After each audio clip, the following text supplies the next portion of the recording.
everyone, it's Charlotte from Square Food Foundation. I hope you are doing well.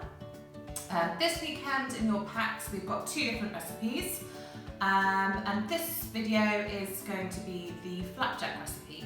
So it's our classic recipe that we do at Square Food and it's just got a few extra bits and bobs in there just to make it a little bit more exciting. So we're going to start off with some porridge oats. I've got 175 grams. These are rolled porridge oats. They're slightly bigger in size, but if you've just got ordinary porridge oats, then they also work really well. These just add a little bit more texture, so it's a personal preference. Then we've got some butter, so 175 grams of that, and then we've also got 175 grams of this lovely soft brown sugar, and if you have a good smell, it's got the most amazing sort of caramel flavour and smell to it. In the saucepan I've measured out 175 grams of golden syrup. Little tip for you is to either heat the spoon or just rub a little bit of oil on it before you measure it out so it doesn't stick and go everywhere.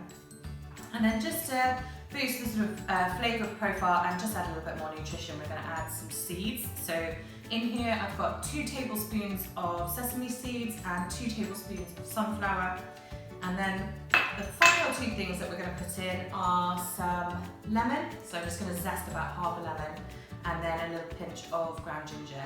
Both of those, if you don't have them, it doesn't matter, but they should be in your packs this weekend. They just add a nice sort of different flavour, and I think it really sort of makes it next level delicious. So to start the recipe, we're going to add in a few things. We're going to add the seeds into the porridge oats and give those a nice mix through. And then into your saucepan, you're just going to pour in the brown sugar and butter, and we're just going to melt that on top until it's sort of all completely combined and smooth ingredients. So just going to zest the lemon, half the lemon. If you've got one of these sort of zesters, then great. You can always use a box grater as well, just use the sort of finest edge. And then the main thing when you're zesting anything is just to get the sort of yellow part off. We don't want any of the white part that's underneath. So quite often people kind of go back and forth over it, but actually you just want to do a couple of grates and then you're only going down to the white part there, and then you just twist it to the next part. And you'll notice that you get this beautiful smell. And then we're just going to put in a sort of just a little pinch. So however sort of spicy you like it, so just a little bit of ginger goes in, and then just give that a mix through. And then whilst we're waiting for the brown sugar, golden syrup and butter to melt, we're just going to grease our tin. Put that to one side. So I've just got a nice sort of square tin. You want something with sort of quite high sides if you have. I usually keep my butter wrappers just for this purpose, but just give the tin a really good grease. So just make sure it's really well greased and that the butter is in all of the different corners. Get your hands in there, just give it a mix up. And then just to be on the safe side, I just put a little bit of parchment in. If you don't have it, don't worry, it's not the end of the world. It usually comes up because it's quite high in butter anyway.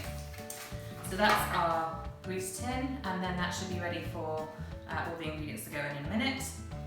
Also make sure that your oven is preheating, so you're going to have to preheat your oven to 180 degrees and make sure that that's all nice and ready to go before you start. So as you can see, this is melting really nicely. Just get rid of that last bit of butter. You want to give it a nice stir just to make sure it's nicely combined. And hopefully when you're doing this, you'll appreciate the most amazing smells because it's delicious. So we've got everything ready. We've got our tin greased and lined. We've got our dry ingredients in the bowl. So the porridge oats, the seeds, the lemon zest and the ginger. And then the final stage, which is so easy, is just to pour this sort of molten sugar and butter into the porridge oats and then give it a really good mix up. And it's pretty hard to resist having a taste at this stage, but do be careful because the sugar is quite hot still. Give it a really good stir until everything's nicely combined. And then as you can see, starting to get that sort of really golden colour. Oh, it smells amazing. And then we're just going to pour that straight into our tin. So in it goes. Scrape every little last bit out.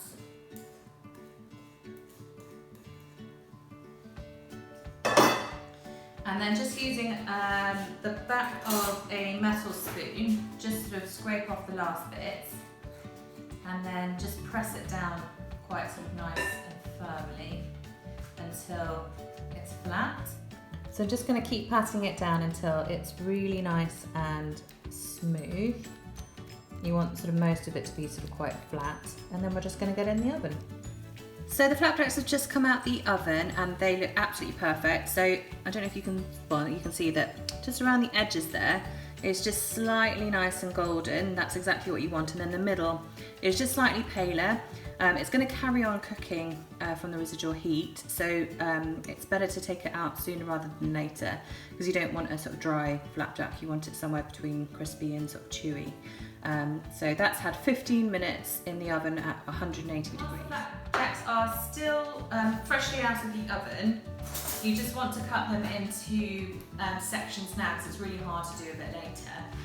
So I'm just going to run the knife down into 3 or 4 slices lengthways, and then the same the other way as well, so you get nice little squares like this. And then just leave them to cool in the tin if you can, and then once they're nice and cold you can take them out and enjoy straight away.